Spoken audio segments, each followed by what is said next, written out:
Uh, you know, people ask me, Harold, what's the loudest sound in the world? And I tell them, the loudest sound in the world is silence. It's the sound of this phone right here when it hasn't rung in 3 months. Mm-hmm. You know what I'm talking about. See, I got 3 babies, grown now. I changed their diapers. I paid for that fancy college.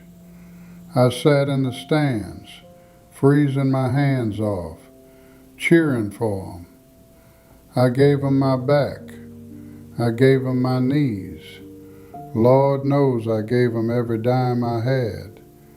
And now I'm 82 years old, and I'm lucky. I mean, I am lucky if I get a text message on Christmas Day. Merry Christmas, Dad. That's it. That's, uh, that's what I got to show for a lifetime of love. Now you sitting there watching this, and I know you feel it too. You sitting in a quiet house, just wondering, what did I do wrong? You pick up the phone, you dial the number, you get the voicemail, and you say, hey baby, hey son, just checking in on you. Call daddy back. And you wait, and you wait, and nothing. Well, let me tell you something today, and this might hurt a little bit, but it's the truth. Stop calling them. Put the phone down. Don't you leave another voicemail. Don't you send another text begging for a crumb. They left you.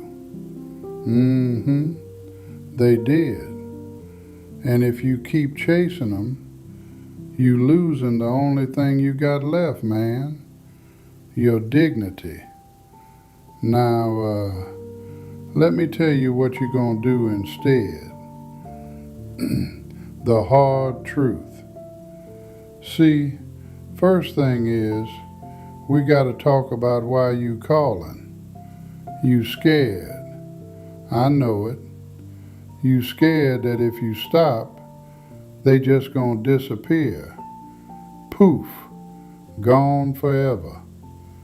You think, if I don't remind them I'm here, they gonna forget old Harold exists. Well, listen to me close. If you gotta remind your child that you exist, they already forgot you. Yeah, that's hard to swallow. But begging for love, that ain't love. That's pity. And I don't know about you, but I am a grown man. I worked 40 years in that plant. I walked through storms. I ain't accepting pity from the people I spoon-fed. No, sir. When you call them 5 times a week, sounding sad, sounding lonely, you teaching them that you a burden. You teaching them you ain't got no life. You just waiting by the window like an old dog. And let me tell you, folks run from that, even your own blood. It feels like pressure, so they pull back, and you chase harder, and they run faster. You gotta stop the bleeding.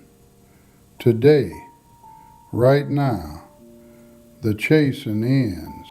Now, step 1, you gotta kill that guilt.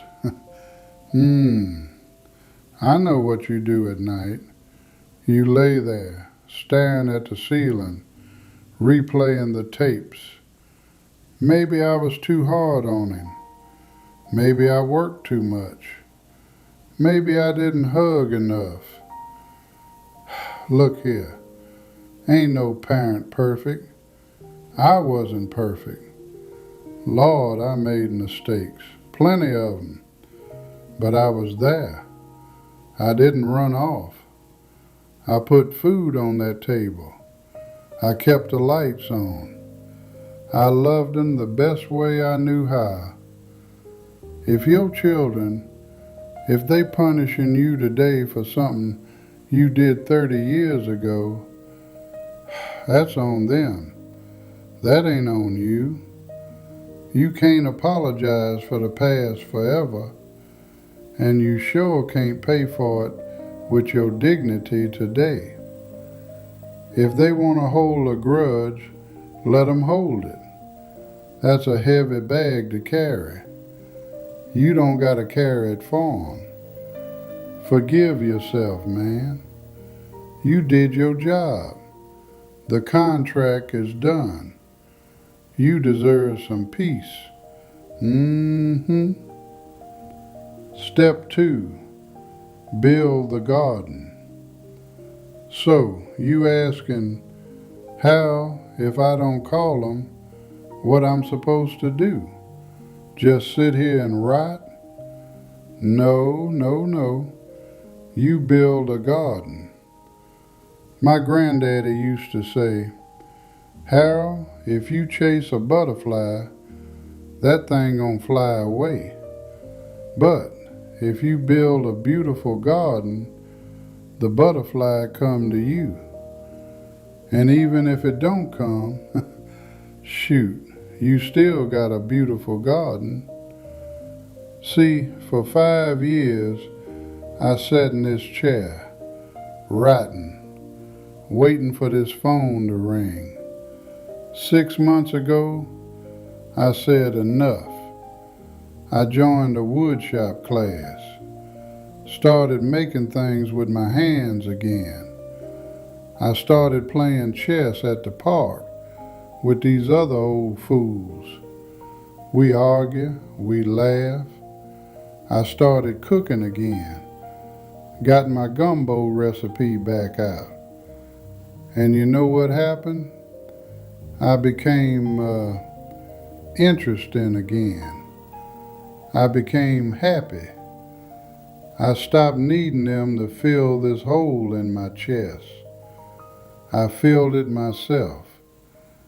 You gotta get busy. Go travel. Go learn something. Make your life so full that you don't even notice this phone ain't ringing. Because here's the secret. Children are curious creatures. When the phone stops ringing, when the guilt trips stop, they start wondering, why Daddy ain't calling?